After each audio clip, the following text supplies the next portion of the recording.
The bakery box was still warm in my hand when I opened the door. 5 years to the day. I'd left work early, picked up her favorite cake, lemon with raspberry filling, and practiced what I'd say in the elevator like some nervous kid. Then I saw the suitcase. Vanessa. She was folding a sweater into a bag, not even looking up. You're home early. I wanted to surprise you. I held up the box like it was evidence of something. Happy anniversary. She finally looked at me, and there was nothing in her eyes I recognized. Daniel, we need to talk. I set the cake on the counter, carefully, like it mattered where I put it. Okay. I've met someone. She said it fast, like ripping off a bandage. Marcus. He can give me a real life, Daniel. Not this. Not 5 years of waiting for someday. The room tilted a little, but I didn't move. A real life. Don't do that. She zipped the bag. Don't repeat everything I say like I'm the villain. I'm not doing anything. And I wasn't. That was the strange part. Somewhere under my ribs something had cracked clean in half. But my voice came out flat and calm, like I was hearing about someone else's engagement ending. I need you to understand, she said. I gave you 5 years. You gave me 5 years. I almost laughed. Almost. I turned down Chicago for you. I sold my truck for your sister's wedding. I've been eating ramen for 2 months so we could save for a ring you're now leaving on the table. She glanced at the small velvet box by the lamp. Her jaw tightened. This isn't about money. I know what it's about. I did know. I just didn't have the energy to say his name back to her. Say something, she said. Yell. Cry. Something. I looked at her. Really looked, maybe for the last time, and felt the strangest calm settle over me, like snow covering a fire that had already burned itself out. Okay. Her face changed. Okay? That's it. What do you want me to say, Vanessa? I don't know. Something that shows this means anything to you. It does. My voice didn't rise. But you didn't come here for a fight. You came here with a packed bag and your mind already made up. So, okay. She stared at me like I'd slapped her instead of agreed with her. You're being cruel. I'm being honest. I picked up the ring box, turned it once in my hand, set it back down. Go be happy, Vanessa. I mean that. She grabbed her suitcase, hesitated at the door like she expected me to stop her, to beg, to become the man she could leave feeling justified about. I didn't move. Daniel, lock the door on your way out. The door clicked shut. I stood in the kitchen a long time, staring at a cake nobody would eat, listening to 5 years go quiet all at once. My phone buzzed around 9. Grace. Hey, I said, aiming for normal. You sound weird. My sister's voice sharpened instantly. What happened? Nothing happened. Daniel. I'm fine, Grace. A pause. You're not fine. You get quiet when you're not fine, quieter than usual, and that's saying something. Where's Vanessa? I looked at the ring box, still sitting exactly where I'd left it, like it was waiting for an answer nobody was going to give. She's gone, I said. Grace didn't ask anything else for a second. Then, softer, I'm coming over. You don't have to. I'm already grabbing my keys. She hung up before I could argue. I sat down across from the cake, the apartment too quiet, the word okay still sitting strange in my mouth, like the first true thing I'd said in years, and the last thing I had left to give her. Grace let herself in with the spare key she'd had since college, dropped her bag on my counter, and looked at the untouched cake like it had personally offended her. She left this. I bought it. For the anniversary. I sat down across from it again, hands flat on the table so she wouldn't see them shaking. She left before we got to eat it. I'm going to kill her. Grace. No, I mean it. 5 years, Daniel. 5. She started pacing, which she always did when she was too angry to sit still. Do you remember Chicago? I didn't answer, but she kept going anyway. You turned down the best job offer of your career because she said long distance would break her heart. You gave up an entire life in another city for her. I remember. And the wedding? Her sister's wedding, you sold your truck, Daniel. The truck Dad helped you rebuild. You sold it so she could wear some designer dress to a wedding that wasn't even yours. She needed help. I helped. You always helped. Grace stopped pacing and looked at me, softer now. That's the problem. You gave her 5 years of steady, and she gave you a suitcase and a stranger's name. I stared at the ring box on the table. His name is Marcus. I don't care what his name is. She sat down across from me, took my hand, and felt it trembling under hers. Her face changed instantly. Daniel, I'm fine. Your hands are shaking. I'm fine, Grace.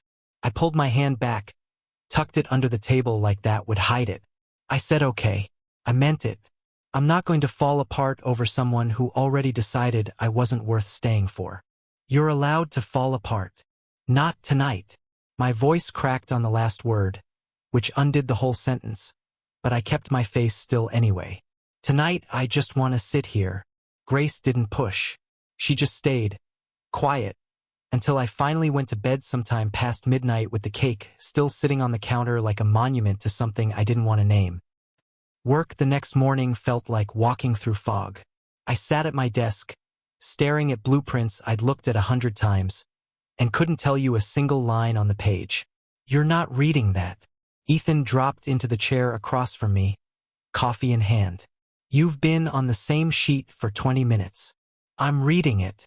Daniel, I've known you 3 years. You read fast, you talk slow, and right now you're doing the opposite of both. He set his coffee down. What happened? Vanessa and I are done. Ethan didn't say anything for a second. Then, done how? She's seeing someone else. She packed a bag. It's done. And you're? He gestured vaguely at me. Fine. That's what I told my sister. But you're not. I put the blueprint down, finally, because pretending to read it wasn't working anymore. I don't know what I am. I gave that relationship everything I had for 5 years, and last night I stood in my own kitchen and said, okay. Like she told me she was switching gyms. Maybe that's not nothing, Ethan said. Maybe that's you finally being honest instead of performing devotion for someone who stopped noticing it. I looked at him. That's oddly insightful for 8 in the morning. I contain multitudes. He picked his coffee back up. Look, take today easy. The Fenwick project can wait. Go home. Sleep. Yell into a pillow, whatever people do. I don't yell into pillows. Then start. Healthier than sitting here memorizing a blueprint you're not seeing. I almost smiled, the first close call in almost a full day. I turned down Chicago for her, Ethan. Best offer of my career. And I said no because she cried about distance. I remember. I told you it was a mistake. You did. I'm not going to say I told you so. You just did. Fine once. He stood, clapped my shoulder on his way past. Go home, Daniel. Whatever you're carrying, you don't have to carry it here today. I sat there a while longer after he left, staring at the blueprint, thinking about a version of my life where I'd said yes to Chicago instead of yes to her. And for the first time since the door had clicked shut behind her, I let myself wonder if I'd been steady for the wrong person the whole time. I found out about Marcus Doyle the way you find out about most things now, through a screen I shouldn't have been looking at. You're doing it again, Grace said, snatching my phone off the counter before I could stop her. Doing what? Checking her page. Daniel, it's been a month. I wasn't checking anything. It just showed up. It showed up because you searched her name at 11 o'clock last night. I saw the history. She scrolled, frowning. Who's this guy? I took the phone back, and there he was, some polished man in a tailored jacket, his arm around Vanessa at what looked like a fundraiser gala. Marcus Doyle. Real estate. I looked him up after Sophie mentioned him. Sophie's still talking to you? Sophie feels guilty, I think. She called last week. Said she just wanted to check on me. Ended up telling me more than she probably meant to. Like what? Like Vanessa's practically living in his world now. Galas, donor dinners. Some charity board her father got her onto. I set the phone face down. Harold's thrilled, apparently. Told half the country club Vanessa's. Finally aiming higher. Grace made a face like she'd tasted something sour. Aiming higher. As if you were a discount option. That's the vibe, yeah. And Sophie? What does she think of Prince Real Estate? According to her, Marcus barely lets Vanessa finish a sentence at these dinners. Introduces her like she's an accessory. This is Vanessa. Isn't she stunning? Never this is Vanessa. She's brilliant, or anything close to it. Sounds delightful. Sophie said something else, actually. I hesitated because it felt strange repeating secondhand gossip like it mattered. But it did, somehow. She said Vanessa's been distracted lately, zoning out at events. Sophie asked her if she's happy, and Vanessa snapped at her. Said of course she's happy, why wouldn't she be? That's not an answer. That's a deflection. That's what Sophie thought too. Grace leaned against the counter, arms crossed. Did Sophie say anything about, the breakup? I knew what she was really asking. She said Vanessa brought me up once out of nowhere. Some comment about how I just said, okay, and walked away. Like it bothered her more than the actual breakup did. Good. Grace. I said good. She spent 5 years assuming you'd fall apart without her. And instead you said one word and she's the one still thinking about it a month later. Grace picked her coffee back up, satisfied in a way I didn't have the energy to match. That's not nothing, Daniel. I don't know what it is. I looked at the phone, still face down on the counter. Part of me wants her to be miserable. Part of me feels bad for wanting that. You're allowed both. Am I? You gave her 5 years and got a suitcase in return. Yeah. You're allowed both. She nudged the phone toward me, then thought better of it and pulled her hand back. But maybe stop checking at 11 o'clock at night. Nothing good happens at 11 o'clock at night. Fair. Besides, she headed for the door, grabbing her jacket. Sounds like her new life is doing a fine job of unraveling without your help. Let it. I didn't answer, but I turned the phone over one more time after she left, looking at that photo. Vanessa smiling too wide, Marcus's hand a little too tight around her waist, and for the first time since the door clicked shut behind her, I didn't feel angry. I felt something closer to pity, and that scared me more. 2 weeks after Vanessa left, I threw myself into the Fenwick project like it owed me something. You've redlined this entire elevation 3 times, Ethan said, leaning over my desk. It was fine the first time. It wasn't fine. The sight lines were off. The sight lines were fine, Daniel. You're not fixing a building. You're avoiding your apartment. I didn't look up from the drafting table. Can't I do both?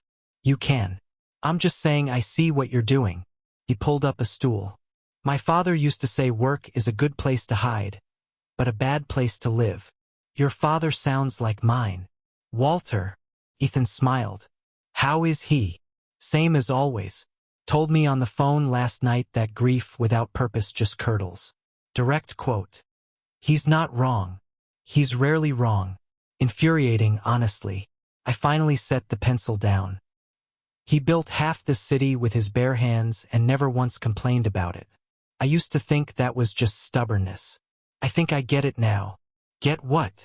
That doing something with your hands is easier than sitting still with your thoughts. Ethan nodded slowly. Speaking of doing things, I brought someone in to consult on the Fenwick lighting. You remember Renee Park? I blinked. Renee? From State. The same. She runs her own design firm now. I think you two overlapped in a few classes. We did more than overlap. She used to argue with me about load-bearing walls in the dining hall. Well, she's in conference room B in 10 minutes if you want a rematch. Renee looked exactly like I remembered, except sharper somehow, more sure of herself. Daniel Reyes, she said when I walked in. You still draw everything twice as detailed as it needs to be. You still argue about load-bearing walls? Only when people are wrong about them. She grinned and slid a folder across the table. Ethan says you need lighting consults for the atrium. He also says I've redlined the elevation 3 times for no reason. Have you? Probably. She laughed. An easy, unguarded sound. And for a second I forgot to feel the low hum of dread I'd been carrying for 2 weeks straight. So, she said, flipping through the folder. Last I heard you were engaged. How's that going? It's not anymore. She looked up. Oh, I'm sorry. Don't be. It's fine. You said that like you're trying to convince yourself. Maybe I am. I hadn't meant to say that out loud, but it came easily with her, easier than most things had come with Vanessa in the last year. It's a long story. I've got time if you want to tell it. Or not. I'm not going to push. That was the difference, I realized sitting there. Vanessa always wanted a performance. The right amount of sadness, the right words at the right volume. Renee just sat there, genuinely open, no expectation attached. 5 years, I said finally. I turned down a job in Chicago for her. Sold my truck for her sister's wedding. I don't think I noticed how small my life had gotten until the day she packed a bag and left. That's not love, Renee said quietly. That's disappearing. Yeah. I looked down at the folder, at the lighting specs neither of us had actually discussed yet. I'm starting to see that. For what it's worth, the guy I remember from State didn't shrink for anybody. He argued about walls with strangers in a dining hall. That guy sold his truck. That guy's allowed a bad 5 years. She tapped the folder. Now atrium lighting. Focus. I almost laughed, the real kind, the kind I hadn't managed since the night the door clicked shut. Right? Atrium lighting. For the first time in 2 weeks, work didn't feel like hiding. It felt like building something that was actually mine. Sophie called me on a Tuesday, which was strange enough on its own. I probably shouldn't be telling you this, she said. Then why are you calling? Because someone needs to know.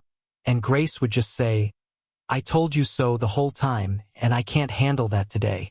I set down my coffee. Okay, I'm listening. There was a gala Saturday.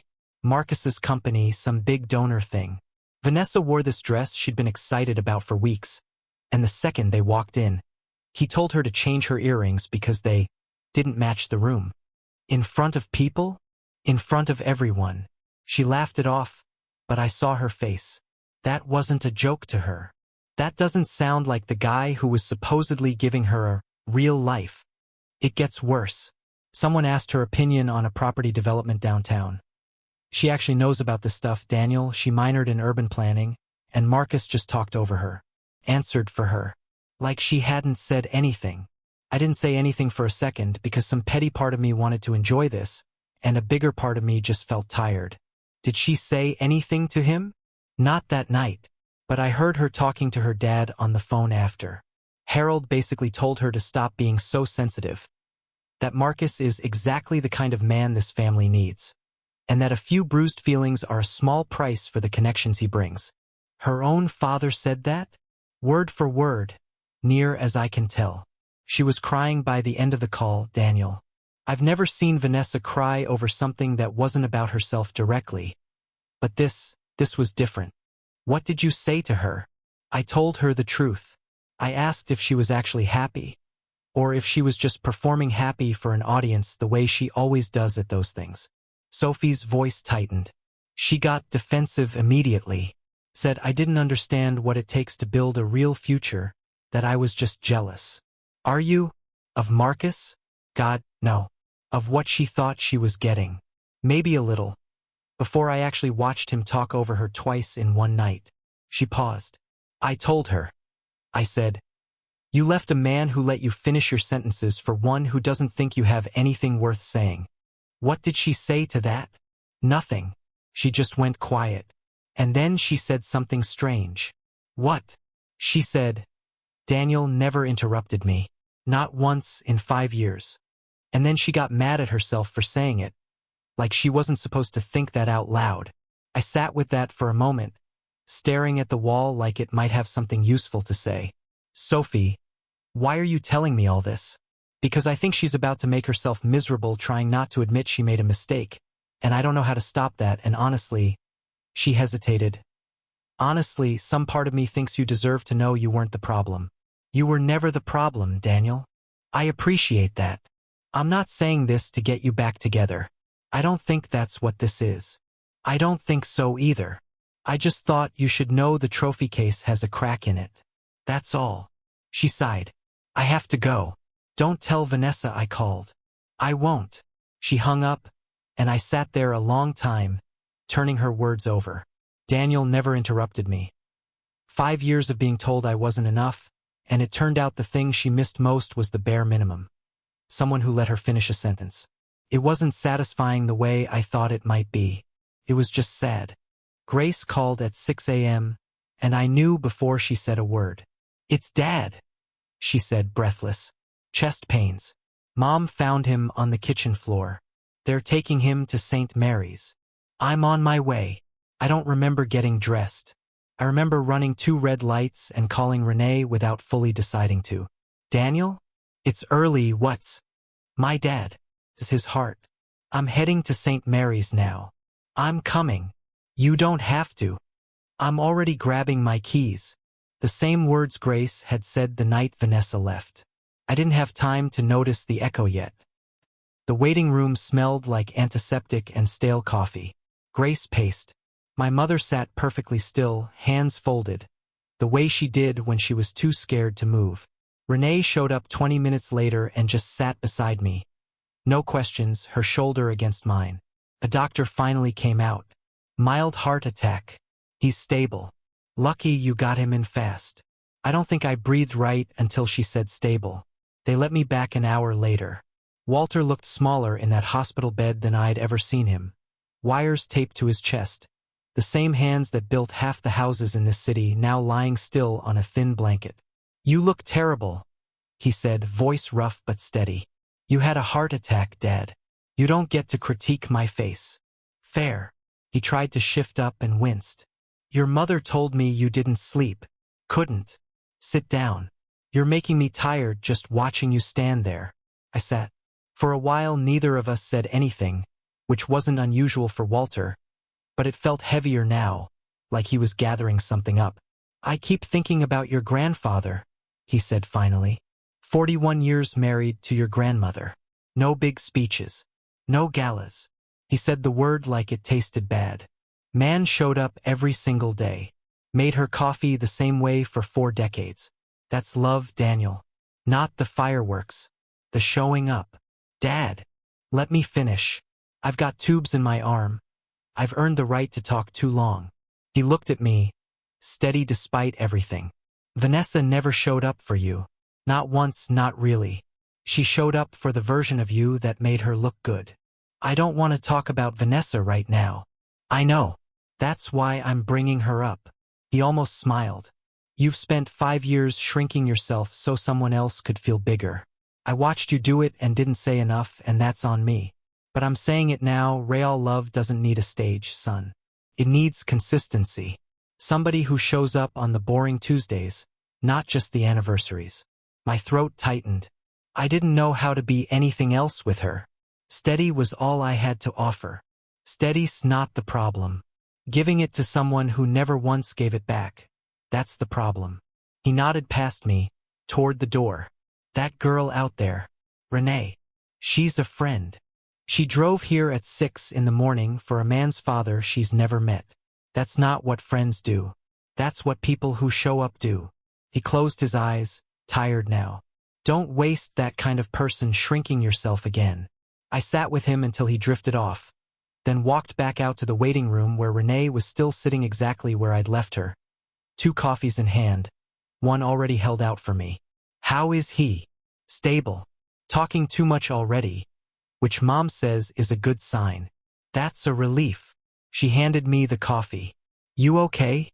I thought about Walter's words, showing up on the boring Tuesdays, and looked at her, sitting there at 6 in the morning without being asked. "Yeah," I said, and meant it for the first time in weeks. "I think I actually am." Sophie showed up at my door this time. No call first.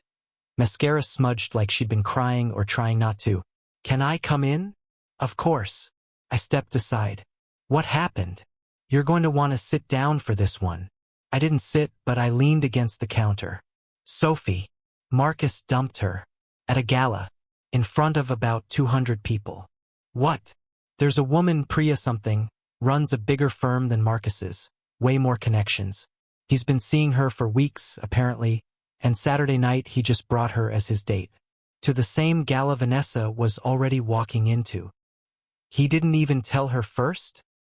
He introduced Priya as his partner, business and otherwise, right in front of Vanessa. Called her more useful to where I'm headed. Those words. I was standing right there.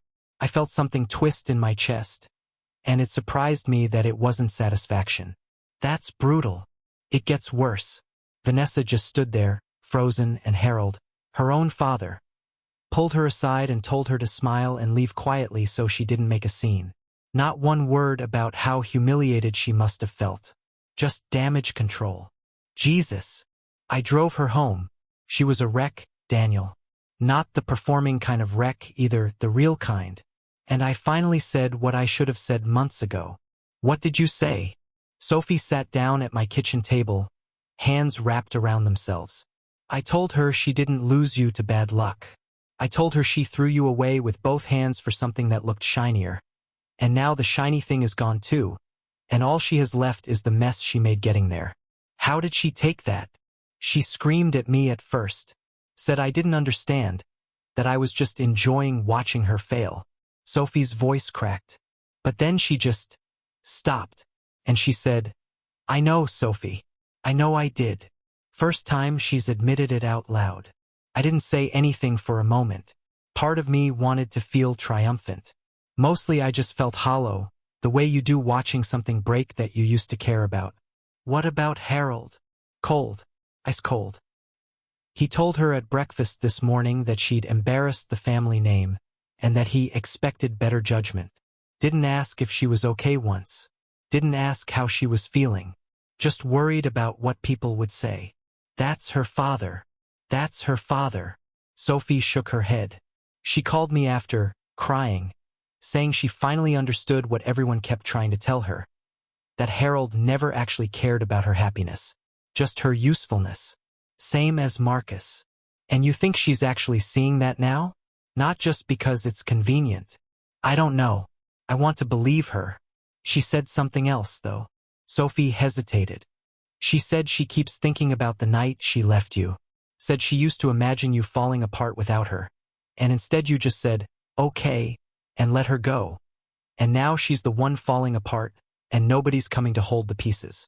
I looked out the window, quiet for a second. That's not something I can fix for her. I'm not asking you to. I just thought you should know. Sophie stood, gathering herself. I think her whole world's cracking open, Daniel. I don't know what's going to be left when it's done. I thought about Walter in that hospital bed, talking about showing up on the boring Tuesdays. About Renee's shoulder against mine in the waiting room. No questions asked. Neither do I said. But it's not mine to hold anymore. She was waiting outside my building when I got back from the site visit, standing there like she wasn't sure she had the right to be. Vanessa. Hi, Daniel. Her voice was smaller than I remembered. Can we talk? Just for a few minutes. I glanced at my watch. Renee was meeting me for dinner in an hour, and Ethan had texted twice already about the Fenwick walkthrough going well without me. My life, for the first time in months, was full in a way that didn't leave much room for standing on a sidewalk with my past. A few minutes, I said. That's it. That's fair. She followed me to the bench outside the lobby, sitting stiffly, hands in her lap. You look good. I've been better, I said. And I've been worse. Right now's a good stretch. I heard about your dad. Grace mentioned it to Sophie. Is he? He's fine. Recovering well. I'm glad. She looked down at her hands. I heard a lot of things, actually. About Ethan making you partner next quarter. About the Fenwick project getting written up in that design magazine. News travels. You look happy, Daniel. Really happy. Not the performing kind. She said it like it cost her something to notice. I didn't think that was possible so fast. It wasn't fast. It's been months, Vanessa. I know. It just feels fast from where I'm standing. She took a breath. Marcus is gone. Left me for someone more useful. My dad barely speaks to me unless it's about damage control. I've spent the last few weeks realizing I burned down the one steady thing I had for a life that never actually wanted me. Just wanted what I could be seen with. I'm sorry that happened to you. Are you? Genuinely. Nobody deserves to feel disposable. I meant it even now. But I'm not going to pretend I'm sorry it wasn't me anymore. She flinched just slightly. I came here to say I'm sorry. For all of it. The way I left. The way I said it like you were the boring option. Like 5 years of you showing up for me was something to escape. Okay. Her eyes shot up. That word again. It's still true. Okay, I hear you. Okay. I accept the apology. I kept my voice even, the way I had that night in the kitchen. Except this time there was nothing cracking underneath it. It doesn't mean anything else, though. I was hoping. She stopped, swallowed. I was hoping there might be a chance. For us. To try again. The door to the building opened before I could answer. And Renee stepped out, 2 coffees in hand, laughing at something on her phone until she looked up and saw us. Oh, sorry. I didn't mean to interrupt. You're not interrupting, I said, and meant it, standing so she'd know exactly where I stood. Vanessa was just leaving. Renee's eyes flicked between us, understanding fast the way she always did. And she came to stand beside me without a word, easy and unbothered, like she belonged there because she did. Vanessa looked at the two of us. The coffee, the closeness, the way Renee's shoulder brushed mine without either of us thinking about it, and something in her face finally gave way. I threw away something real for something that looked better, she said quietly, almost to herself. And I called it boring. You did. I'm sorry, Daniel. I mean it. I believe you. I softened, just slightly, because pity was easier to hold on to than anger. I hope you find something real too. I really do. She stood, gathering the last of her composure. Take care of yourself. I already am, I said, and watched her walk away, not with triumph, just quiet certainty, before turning back toward the one good thing that had actually shown up. She called 3 days after that afternoon outside my building. I almost didn't pick up.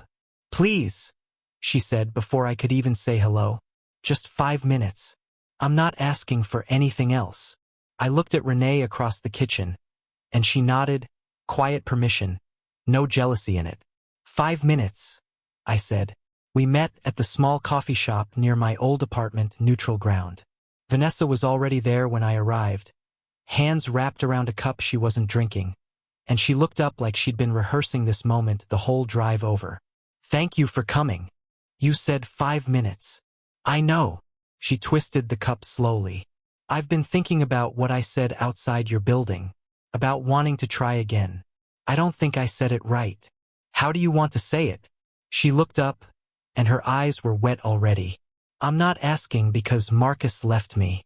I'm not asking because my dad won't talk to me. I'm asking because I finally understand what I had, Daniel. 5 years of somebody who never once made me feel small, and I traded it for somebody who made me feel like an accessory. I was wrong.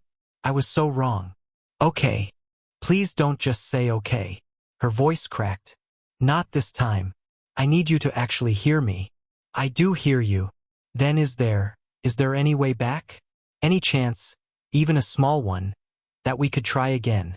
Her hands were shaking now, the cup rattling slightly against the table. I know I don't deserve it. I know that. But I have to ask. I have to know. I looked at her, really looked, the way I had that night in the kitchen, and felt something settle in me, calm and complete, nothing left to shake loose. Okay. She went still. Okay. That's my answer. You mean? Hope flickered across her face, fast and desperate. I mean no, Vanessa. I said it gently, but I said it plainly, no room left for her to misread it. That's what okay means this time. I heard you. I understand what you're asking. And the answer is no. The color drained out of her face like I'd struck her. And in a way I had the same word, the exact same word she'd once used to gauge whether I'd shatter, and now it was doing the shattering instead. You said it so calm, she whispered. That night and now. How can you say something like that so calm? Because it's true both times. I kept my voice steady. That night, it meant I was letting you go without begging you to stay. Tonight, it means the same thing. I'm still letting you go. I just don't need you gone to know I'm okay anymore. Her hands finally stilled on the cup, but her eyes were glassy, unfocused, like she was hearing something she couldn't argue with no matter how badly she wanted to. I really did throw away something real, she said quietly. and it took losing everything else to see it. I hope you find your way to something real again, I said. But it's not going to be with me. I stood, left enough for both our coffees on the table, and walked out into the evening without looking back. The same word spoken twice, meaning exactly what it needed to mean each time.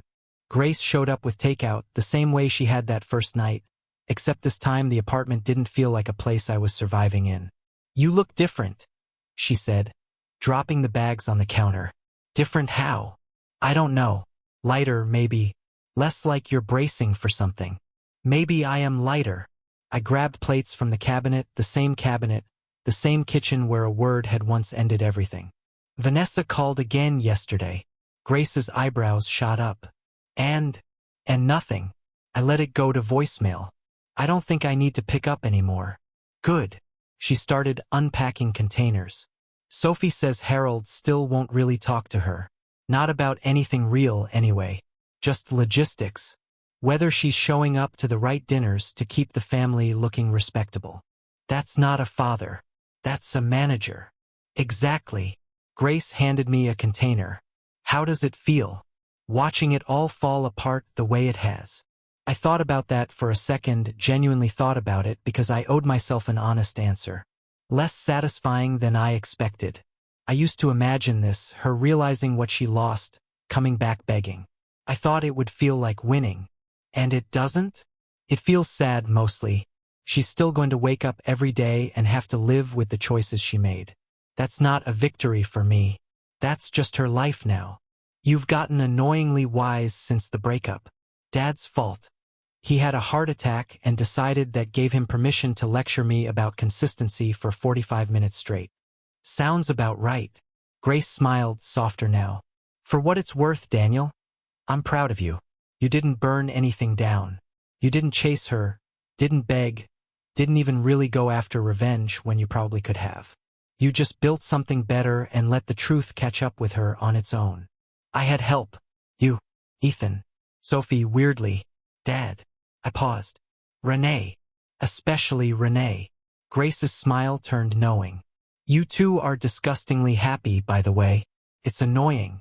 We're not disgusting. You made her a blueprint for a treehouse last week. For a niece she doesn't even have yet, hypothetically, someday. That's disgusting, Daniel. That's called planning ahead. That's called whipped.